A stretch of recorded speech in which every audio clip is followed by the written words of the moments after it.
First thing we do is install R 4.0.2 in this case.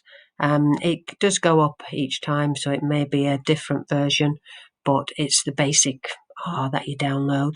If you're not sure whether you're Windows and you've got 32 or 64 bit, then go in, press Windows button, Alt-I, and the details are under About.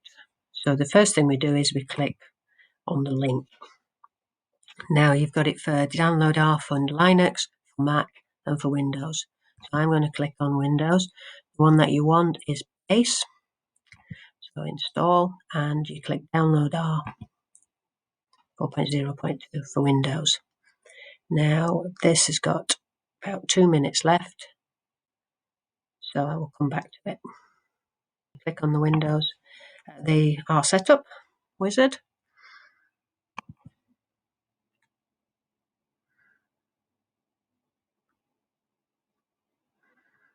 And then it's working. So yes, you do want to allow the app to make changes.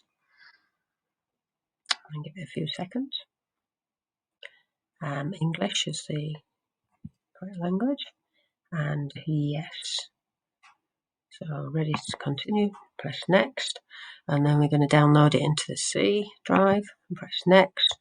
Now mine's a 64, so I'm going to unclick the others. And press next. Do you want to customize the startup options? No. Press next. Download it as R onto your drive. Yes. Create a desktop shortcut. Yes, I will. And next.